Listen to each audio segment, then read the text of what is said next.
నమస్తే, welcome to Andhra Prabha. నేను విద్య.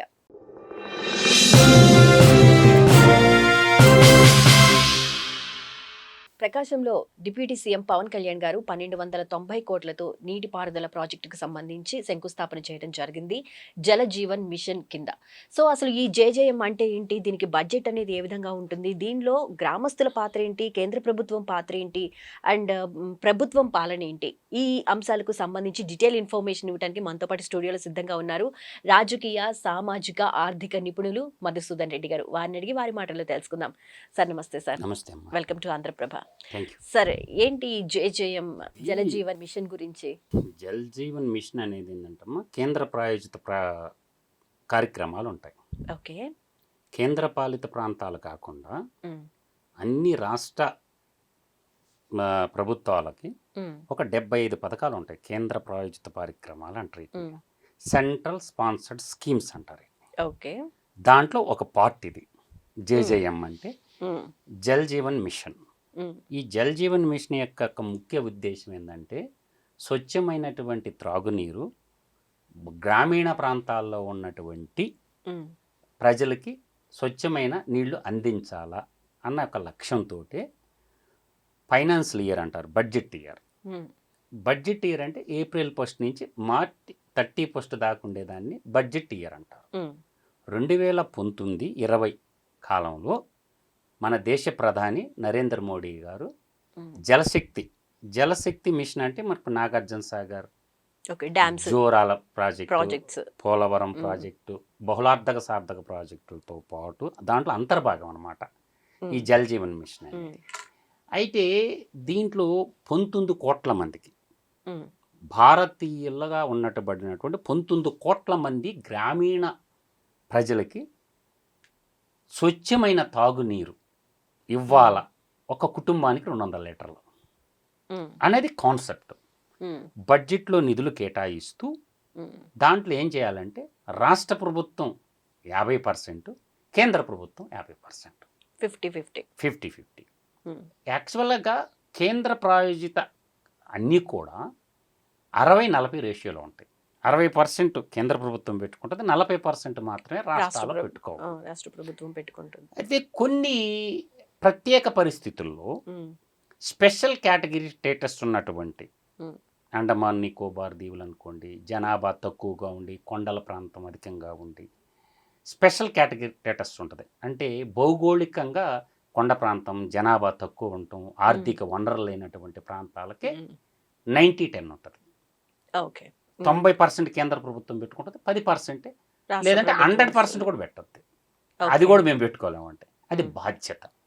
అయితే గడిచిన 5 ఏళ్ల కాలంలో దాదాపుగా కేంద్ర ప్రభుత్వం 26,000 కోట్ల రూపాయలు జల్ జీవన్ మిషన్ కింద ఆంధ్రప్రదేశ్ గవర్నమెంట్కి కేటాయిస్తే 2019-24 మధ్య కాలంలో ఆ నిధులు ఖర్చు పెట్టలేకపోయారు. ఎట్టంటే మ్యాచింగ్ గ్రాంట్ ఇవ్వాలి. కేంద్ర ప్రభుత్వం 5 రూపాయలు ఇస్తే రాష్ట్ర ప్రభుత్వం కూడా 5 రూపాయలు ఇస్తే తప్ప ఆ పథకం ముందుకు పోదు. కానీ ఇచ్చే పరిస్థితుల్లో ప్రభుత్వం లేదు కదా. అంటే నాలెడ్జ్ లేకపోవడం, అంటే పరిపాలనా సామర్థ్యం లేనప్పుడు పరిపాలన చేతగాని వాళ్ళకి ప్రజలు పరిపాలన ఇస్తే అలాగే ఉంటుంది అన్నమాట. అయితే ఇక్కడ నేననేది ఏంటంటే, పవన్ కళ్యాణ్ గారు తెలుసుకోవాల్సిందే ఒకటి ఉంది. నిన్న పోయి శంకుస్థాపన చేశారు. ఓకే, నీళ్ళు ఆడి నుంచి తెస్తావు? అసలు జల్ జీవన్ మిషన్ యొక్క కాన్సెప్ట్ ఉద్దేశం ఏంటి? ముందు చదువుకోండి పవన్ కళ్యాణ్ గారు అంటున్నా నేను. ఓకే. సర్ఫేస్ వాటర్ ఫిల్టర్ చేసి సర్ఫేస్ వాటర్ డ్రింకింగ్ వాటర్గా ఇవ్వాలి. సర్ఫేస్ వాటర్ ఎక్కడ ఉన్నాయి, ఎక్కడి నుంచి తెచ్చిస్తారు? ఇది నా పాయింట్. ఉన్నాయి, ఎక్కడి నుంచి రావాలా? మనకి కృష్ణా నదిలో నీళ్లు ఉన్నాయి, గోదావరి నదిలో నీళ్లు ఉన్నాయి, వంశధార నదిలో నీళ్లు ఉన్నాయి, నాగావళి నదిలో నీళ్లు ఉన్నాయి, పెన్నా నదిలో నీళ్లు ఉన్నాయి. ఈ సింపుల్గా చెప్తున్నాను. ఇంకా చాలా ఉన్నాయి నదులు, చిన్న పెద్దవి కలిపి దాదాపుగా 68 నదులు ఉంటాయి ఆంధ్రప్రదేశ్ రాష్ట్రంలో. నేననేది నల్లమల్ల సాగర్ ప్రాజెక్ట్ అని ఒకటి ఉంది, నాగార్జున సాగర్ ప్రాజెక్ట్ లాగా నల్లమల్ల సాగర్ ప్రాజెక్ట్ ఒకటి ఉంది.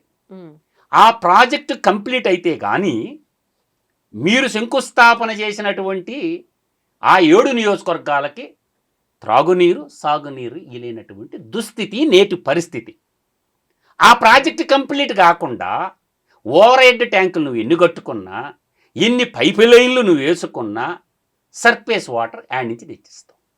ఎందుకంటే భూగర్భ జలాల్లో ఫ్లోరైడ్ అధికంగా ఉన్నటువంటి నల్లగొండ జిల్లాని తీసుకోండి, ఫ్లోరైడ్ అధికంగా ఉన్న రాయలసీమ ప్రాంతాన్ని తీసుకున్నా కూడా ఈ ఫ్లోరైడ్ వల్ల ఏంది, ఎముకలు వంకరపోతాయి, ఎముకలు కొరికేస్తుంది. కాబట్టి నేనంటుండేది ఏంటంటే ఈ డబ్బులు పెట్టేటప్పుడు పోల సుబ్బయ్య ఎలుగొండ ప్రాజెక్టు ఎప్పుడు కంప్లీట్ చేసి జాతికి ఇస్తారు. అది ఇస్తే తప్ప నీళ్లు లేవు. ఉండే ఒకే ఒక రిసోర్స్ ఏంటంటే గుళ్ళకమ్మ రిజర్వాయర్. ఆ గుళ్ళకమ్మ రిజర్వాయర్ కెపాసిటీ ఎంత? కేవలం 3 TMCలు. అది త్రాగునీరు ప్రాజెక్టు కాదు గుళ్ళకమ్మ రిజర్వాయర్, అది కేవలం సాగునీటి ప్రాజెక్టు. ఇంకొక ఆల్టర్నేట్ రిసోర్స్ ఏముంది? నాగార్జున సాగర్ రైట్ కెనాల్ ద్వారా ప్రకాశం జిల్లాలో, ప్రకాశం అంటే ఒంగోలు టౌన్లో ఒక చెరువుకు వాటర్ పోతాయి, అక్కడి నుంచి చేయాలా. వీటన్నిటికంటే ముందు కాలర పట్టుకొని నిగ్గదీసి అడుగు నిమ్మల రామానాయుడిని. డిప్యూటీ సీఎం నేనేమంటున్నా అంటే నిగ్గదీసి అడుగు నిమ్మల రామానాయుడిని, పోల సుబ్బయ్య ప్రాజెక్టు నువ్వు ఎప్పుడు కంప్లీట్ చేస్తున్నావు అని అడగండి.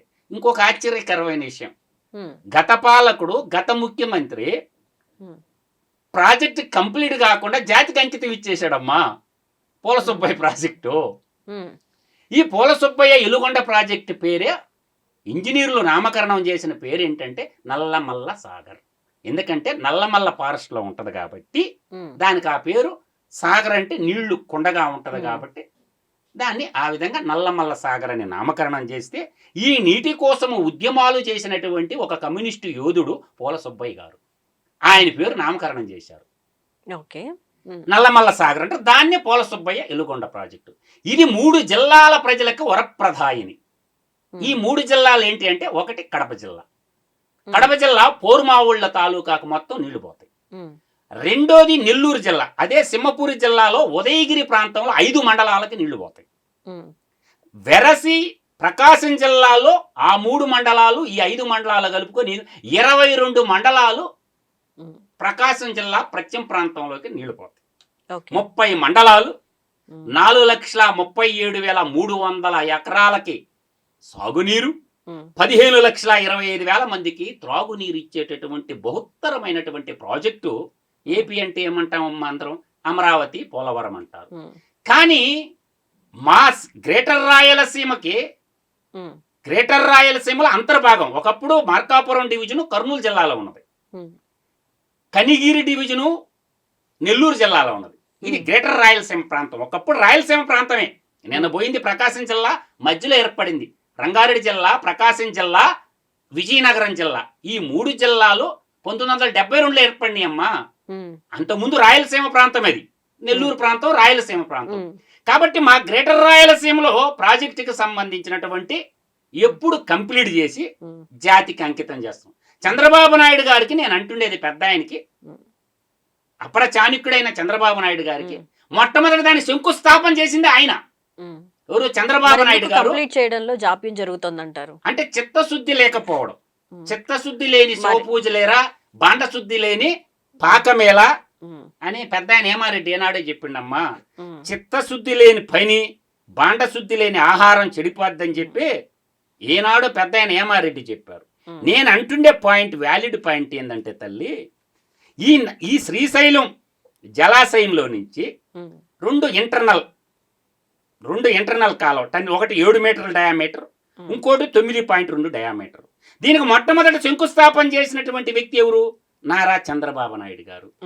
ఆ ప్రాజెక్టు జాతికి అంకితం ఇవ్వాల్సిన బాధ్యత కూడా ఎవరిది? 1996 మార్చి 5వ తేదీన అప్పటి ముఖ్యమంత్రి నారా చంద్రబాబు నాయుడు చేతుల మీద కొబ్బరికాయ కొట్టారు. దానికి మొత్తం డిపిఆర్లు తయారు చేసుకొని మొత్తం తేయటానికి పుణ్యకాలం కాస్త గడిచిపోయి 2000 నాటికి సాంకేతిక అనుమతులు వచ్చినాయి. సెంట్రల్ వర్క్ బోర్డు నుంచి, ఫారెస్ట్ డిపార్ట్మెంట్ నుంచి అన్ని రకాల అనుమతులు వచ్చాయి. దాని తర్వాత చంద్రబాబు నాయుడు ఏం చేశారు? స్విట్జర్లాండ్ వాళ్ళకి 2.5 కోట్ల రూపాయలు ఇచ్చి, బాబు దీని మొత్తం ఎస్టిమేషన్ తయారు చేయమని చెప్పి చంద్రబాబు నాయుడు గారు ఇచ్చిన మాట వాస్తవం. నేనేమంటున్నానంటే దానికి 1996లో దాని ఎస్టిమేషన్ కాస్ట్ ఎంతో తెలిసి 980 కోట్లు. దాని తర్వాత 2004లో గవర్నమెంట్ పోయింది. ఎవరు వచ్చిండ్రు? రాజశేఖర్ రెడ్డి వచ్చిండు.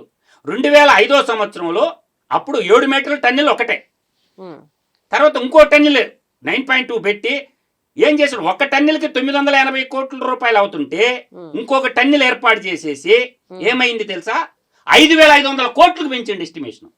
ఓ, ఉమ్, 980 కోట్లు ఎక్కడ, ఉమ్, 5,500 కోట్లకి ఎస్టిమేషన్ పెంచాడు. ఉమ్, పెంచేసి ఆ నల్లమల్ల సాగరు కంప్లీట్ చేయాలనుకుని సంకల్పించారు. ఓకే, వాళ్ళు పెండాకూడు ఎంతైనా తినండి, ప్రాజెక్ట్ కంప్లీట్ అయిందా? ఉమ్, నేను అంటుండే పాయింట్ ఏంటంటే 11 ముంపు గ్రామాలు ఉన్నాయమ్మా. ఉమ్, ఈ 11 ముంపు గ్రామాల ప్రజలకు ఇల్లు కట్టించారా? నీళ్లు నిల్వ చేయాలంటే వాళ్ళకి డబ్బులు కట్టియాలి కదమ్మా. ఉమ్, వాళ్ళు ఎక్కడికి పోవాలా, ఏం దీని బతకాలా? ఆ 11 గ్రామాల పేర్లు కూడా చెప్తానమ్మా నేమా. ఇక్కడ కలనూతల 625 గ్రామాలు, గుండం చెర్ల 715 ఇళ్ళు, 715 ఇళ్ళు. ఉమ్, ఈ కలనూతల అనే కాడ 625 ఇళ్ళు.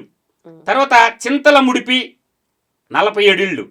సార్, మీరు ఏవైతే ఇప్పుడు సర్వే చేసి అవన్నీ గ్యాదర్ చేశారో, సో వాళ్ళు కూడా ఇప్పుడు ప్రభుత్వం ఏదైతే ఉందో, అధికారంలో ఉన్న ప్రభుత్వం, వాళ్ళు కూడా చేసి ఉంటారని మీరు అనుకుంటున్నారా?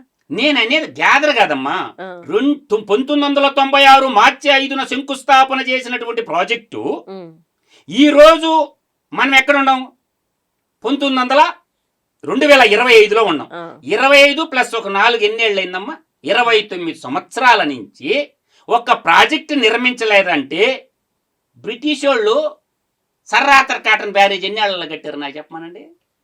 1985లో నెల్లూరు దగ్గర బ్రిటిష్ వాళ్ళు 3 సంవత్సరాల్లో ప్రాజెక్టు కట్టి నీళ్ళకి ఇచ్చారమ్మా. 1997లో సంగం అని ఉంటుంది నెల్లూరు పైన, ఉమ్, 3 సంవత్సరాల్లో ప్రాజెక్టు కంప్లీట్ చేసేసి జాతికి అంకితం ఇచ్చారమ్మా. ఇంత టెక్నాలజీ పెరిగింది, ఇన్ని వనరులు ఉన్నాయి, మిషనరీ అవార్డు టెక్నాలజీ అందుబాటులోకి వచ్చింది. ప్రాజెక్టులు ఎందుకు నడక నడుస్తున్నాయి అంటే దీనికి కారణం ఏంటో చెప్పనా.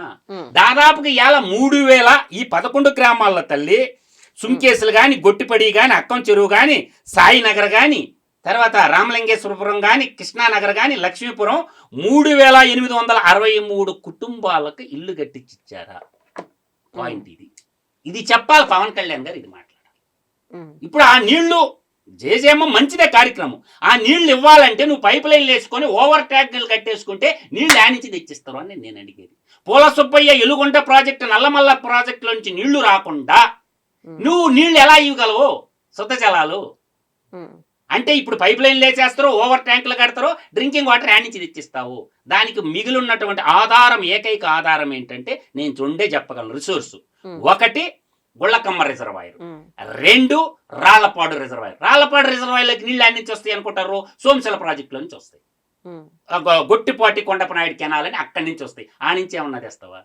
అంటే ఈ రోజు నల్లమల్ల సాగర్ ప్రాజెక్టు కానీ కంప్లీట్ అయితే సముద్రం దాకా, బే ఆఫ్ బెంగాల్ దాకా నీళ్లు గ్రావిటీ ద్వారా ఈ నీళ్ళు ఇవ్వచ్చు అనమాట. అది కంప్లీట్ కాకుండా నిన్న శంకుస్థాపన చేసిన పవన్ కళ్యాణ్ అది శంకుస్థాపనగా మిగిలిపోయే ప్రమాదం ఉందని హెచ్చరిస్తుండ. యుద్ధ ప్రాతిపదికన పవన్ కళ్యాణ్ గారు నిమ్మల రామానాయుడు గల్లా పట్టుకోవాలి. నువ్వు ఆ ప్రాజెక్ట్ కంప్లీట్ చేస్తే నా ప్రాజెక్టు కూడా, ఎందుకంటే ఈయన గ్రామీణాభివృద్ధికి సంబంధించినటువంటి, పంచాయతీరాజ్కి సంబంధించి అటవీ పర్యావరణ మంత్రి కాబట్టి ప్రజలు రేపు నిన్ను అడుగుతారు, పవన్ కళ్యాణ్ గారిని అడుగుతారు. ఇంకా ఆ ప్రాంతంలో ఇంకొకటి ఉందమ్మా, మాగుంట శ్రీనివాసులు రెడ్డి. దాదాపు వాళ్ళ అన్న కానించి ఈయన కానించి 30 ఏళ్ళు ఆయనే రాజ్యపాలకుడు. నడికుడి కాళహస్తి రైల్వే లైన్ ఉంది, ఎంతవరకు ఎప్పుడన్నా పార్లమెంట్లో అడిగిండు ఆయన. అదే ప్రాంతంలో ఇంకో ప్రాజెక్ట్ ఉందమ్మా, NIMS national industrial manufacturing zone అని మన్మోహన్ సింగ్ గారు ఇచ్చారు, 13,500 ఎకరాలు. ఎక్కడ దాకా వచ్చింది ఆ ప్రాజెక్టు? ఇవన్నీ చర్చకి తీయకుండా ఏం చేయాలనుకుంటారు మీరు? అందువల్ల పవన్ కళ్యాణ్ గారు ముఖ్యమంత్రి తర్వాత స్థానంలో ఉన్నారు కాబట్టి పవన్ కళ్యాణ్కి బాధ్యతను గుర్తు చేస్తున్నా, నేనే విమర్శించడం వల్ల బాధ్యతను గుర్తు చేస్తుండా. శంకుస్థాపన చేయడంలో ముఖ్య ఉద్దేశమే ఆ ప్రాజెక్ట్ కంప్లీట్ చేసి వాటర్ ని, ఆ రిసోర్స్ ని తీసుకొచ్చి శుద్ధం చేయడం అనుకోవచ్చు. ఆ ఒక్క మాట మాట్లాడలేదు మా సభలోను. నల్లమల్ల ప్రాజెక్టుకు సంబంధించినటువంటి పూల సుబ్బయ్య ఎలుగొండ ప్రాజెక్టు గురించి ఒక్క మాట ఎంపీ కానీ, మార్కాపురం ఎమ్మెల్యే కందుల నారాయణ రెడ్డి కానీ, గిద్దలూరు ఎమ్మెల్యే కానీ, కనిగిరి ఎమ్మెల్యే ఉగ్రనరసింహారెడ్డి కానీ, ఉదయగిరి ఎమ్మెల్యే కాకర్ల సురేష్ కానీ, ఎర్రమకొండపాలెం ఎమ్మెల్యే కానీ, కొండేపి ఎమ్మెల్యే కానీ, కందుకూరు ఎమ్మెల్యే ఇంటూరు నాగేశ్వరరావు కానీ ఇలాగ బాధ్యత లేదా అని నేను అంటుండా. ఒంగోలు ఎమ్మెల్యే కానీ, తర్వాత దర్శి కూడా కొంత ఉంటుందమ్మా. ఇంతమంది ఎమ్మెల్యేలు స్వతంత్రం వచ్చి 77 ఏళ్ళు అయితే నేటికి తాగునీరుకి సాగునీరుకి నోచుకోకుండా ఉంటే ఉదయగిరిని కూడా కలపాలమ్మా దాంట్లోనూ. ఆ ప్రాజెక్టుల అంతర్భాగంగా కనిగిరి పక్కనే ఉంటుంది ఉదయగిరి. దాన్ని కూడా కలుపుకోవాలి. ఉమ్, అందువల్ల వీళ్ళంతా ఇప్పుడు రామనారాయణ రెడ్డి దేవాదాయ శాఖ మంత్రిగా ఉన్నాడమ్మా. ఉమ్, ఎన్నేళ్ళ నుంచి మంత్రిగా ఉన్నాడు ఆయన? ఉమ్.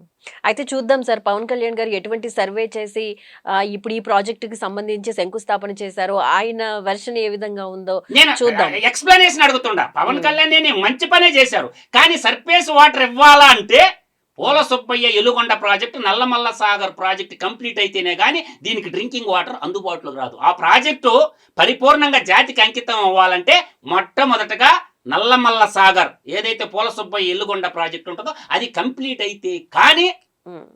ఈయన చేసిన శంకుస్థాపన ఈయన చేసినటువంటి శంకుస్థాపనానికి పుణ్య ఫలాలు పుణ్య జలాలు దక్కవు. ఆయన రైట్ పుణ్యం దక్కాలంటే నిమ్మల రామానాయుడు గల్లా పట్టుకోవాలి. రైట్, చూద్దామండి పవన్ కళ్యాణ్ గారు ఏ విధంగా స్పందిస్తారనేది. Thank you so much. Thank you అమ్మా.